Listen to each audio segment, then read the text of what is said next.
भक्तगणों, आज आपको शिव पुराण कैलाश संहिता में शिव दर्शन के अनुसार शिव तत्व, जगत, प्रपंच और जीव तत्व के विषय में विशद विवेचन तथा शिव से जीव और जगत की अभिन्नता का प्रतिपादन क्यों कथा आप शिव पुराण सुनाऊंगा। उसको ध्यान पर सुने और चैनल को लाइक करें, सब्सक्राइब जरूर करें। सुनिए। तदनंतर उत्तम श्रेष्ठ पद्धति का वर्णन करके सृष्टि, स्थिति और सार सबको शक्तिमान शिव की लीला बताते हुए वामदेव जी के पूछने पर स्कंद ने कहा, मुनि, कर्मा स्थित तत्व से लेकर जो विस्तृत शास्त्रवाद है अर्थात कर्म सत्ता के प्रतिपादक कर्म फलवाद से आरंभ करके शास्त्रों में जो विविध विषयों का विशद विवेचन है वह ज्ञान प्रदान करने वाला है अथवा ज्ञानवान पुरुष को विवेकपूर्ण इसका श्रवण करना चाहिए। तुमने जिन शिष्य को उपदेश दिया है उनमें से कौन तुम्हारे समान है? वे अधम शिष्य आज भी अन्य शास्त्रों में भटक रहे हैं, अनिश्वरवादी दर्शनों के चक्कर में पड़कर मोहित हो रहे हैं। 6 मुनियों ने उन्हें सांप दे रखा है क्योंकि पहले वे शिव की निंदा किया करते थे अथवा उनकी बातें नहीं सुननी चाहिए क्योंकि वे अन्यायवादी शिव शास्त्र के विपरीत बात करने वाले हैं। यहाँ 5 अवयवों से युक्त अनुमान के प्रयोग के लिए भी अवकाश है ही। उत्तम व्रत का पालन करने वाले वामदेव जैसे धूम का दर्शन होने से लोग अनुमान द्वारा पर्वत पर अग्नि की सत्ता का प्रतिपादन करते हैं, उसी प्रकार इस प्रत्यक्ष प्रपंच के दर्शन लोग हेतु का अवलंबन करके परमेश्वर परमात्मा को वो जाना जा सकता है। इसमें शेष नहीं है। यह विश्व स्त्री पुरुष रूप है ऐसा प्रत्यक्ष से ही देखा जाता है। 6 कोष रूप जो शरीर है उसमें आदि के 3 माता के अंश से उत्पन्न हुए हैं और अंतिम 3 पिता के अंश से यह श्रुति का कथन है। इस प्रकार सभी शरीरों में स्त्री पुरुष भाव को जानने वाले लोग हैं। मुनि विद्वानों ने परमात्मा में ही स्त्री पुरुष भाव को जाना है। श्रुति कहते हैं कि पर ब्रह्मा परमात्मा सत चित और आनंद रूप है। असत परपंच को निवृत्त करने वाला शब्द ही सदरूप कहा जाता है। चित शब्द से जड़ जगत की निवृत्ति की जाती है। यदि भी सत शब्द तीनों लिंगों में विद्यमान है तथापि यहाँ पर ब्रह्मा परमात्मा के अर्थ में पुल्लिंग सत शब्द को ही ग्रहण करना चाहिए। यह सत शब्द प्रकाश का वाचक है। सत प्रकाश सत सन शब्द का स्पष्ट रूप से प्रकाश का वाचक है। परमात्मा में जो सता या प्रकाश रूपता है वह उसके पुरुष भाव को सूचित करता है।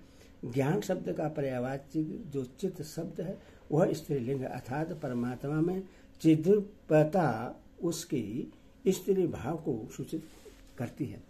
प्रकाश और चित्त ये दोनों जगत के कारण भाव को प्राप्त होते हैं। इसी प्रकार सहिदात्मा परमेश्वर भी जब जगत के कारण भाव को प्राप्त होते हैं तब उन एकमात्र परमात्मा ही शिव भाव और शक्ति भाव का भेद किया जाता है।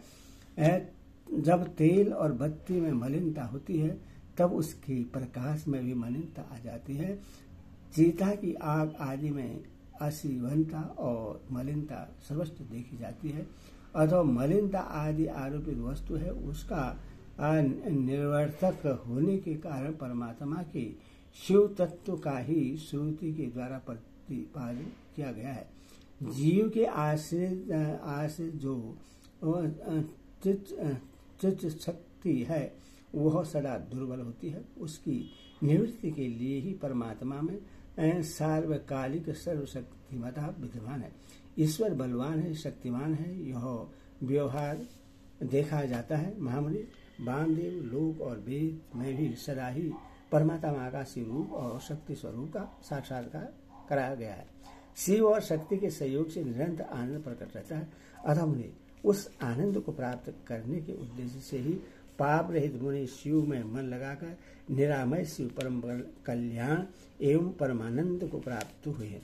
उपनिषदों में शिव और शक्ति को ही सर्वात्मा एवं ब्रह्मा कहा गया है। ब्रह्मा शब्द से धात्रगत अरे व्यापकता एवं सर्वात्मता का ही प्रतिपादन होता है। शंभु नामक विग्रह में बृहत्तत्व और बृहत्तत्व व्यापकता एवं विशालता नित्य विद्यमान है।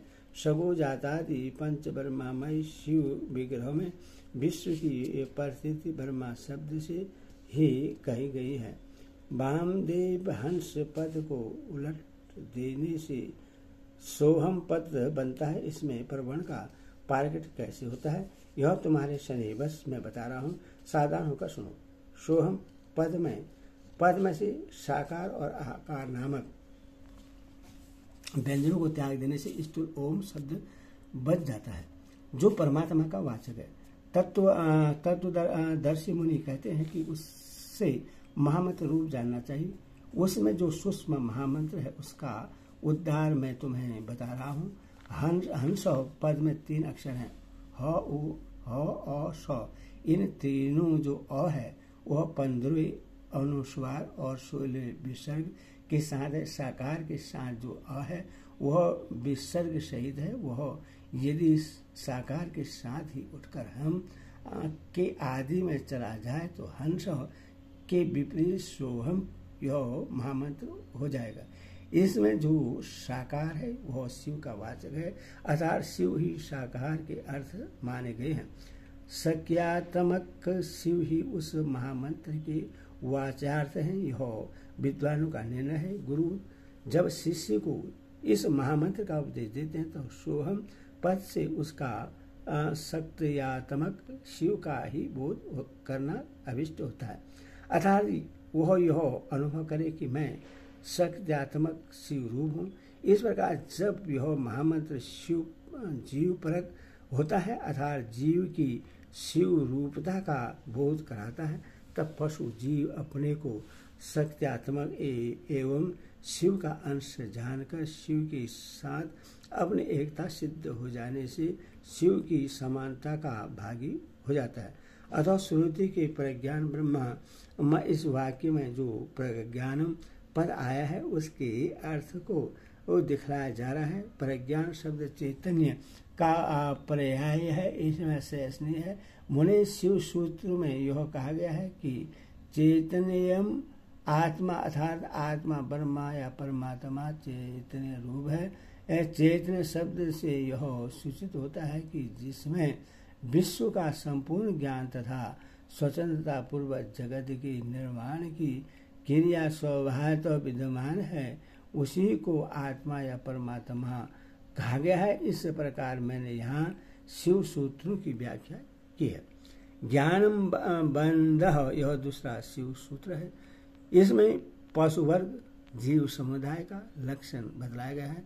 इस सूत्र में आदि पर ज्ञानम के द्वारा किंचित मात्र ज्ञान और क्रिया का होना ही जीव का लक्षण कहा गया है। यह ज्ञान और क्रिया पराशक्ति का प्रथम स्पंदन है। यहाँ कृष्ण यजुर्वेद की श्वेताश्वर शाखा का अध्ययन करने वाले विद्वानों ने एक स्वाभाविकी एक ज्ञान बल क्रिया इस श्रुति के द्वारा इसी पराशक्ति की प्रसन्नता पूर्वक स्तुति किया है। भगवान शंकर की 3 दृष्टियां मानी गई हैं, ज्ञान, क्रिया और इच्छा रूप ये तीनों दृष्टियां जीवों के मन में स्थित हो इंद्र ज्ञान गोचर देह में प्रवेश करके जीव रूप हो सदा जानती और करती है। अथवा यह दृष्टि त्रय रूप जीव आत्मा महेश्वर का स्वरूप ही है, ऐसा निश्चित सिद्धांत है। अतः अब मैं जगत प्रपंच के साथ प्रवण की एकता का बोध कराने वाले प्रपंचार्थ वर्णन करूंगा।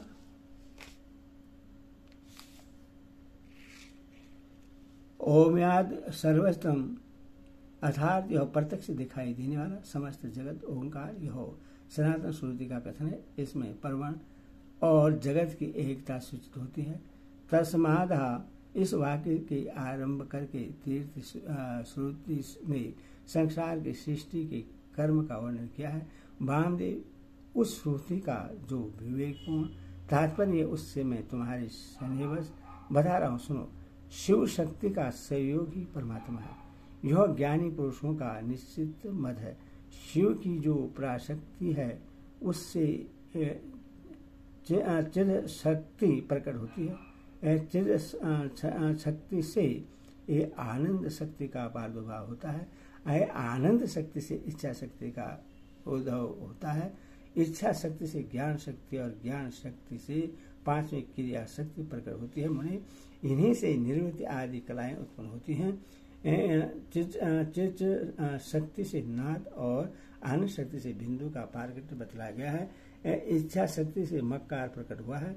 ज्ञान शक्ति से पांचवां स्वर उकार उत्पन्न हुआ है और क्रिया शक्ति से अकार की उत्पत्ति हुई है। मनुष्य, इस प्रकार मैंने तुम्हें परवर्ण की उत्पत्ति बतलाई है। ओम नमः शिवाय।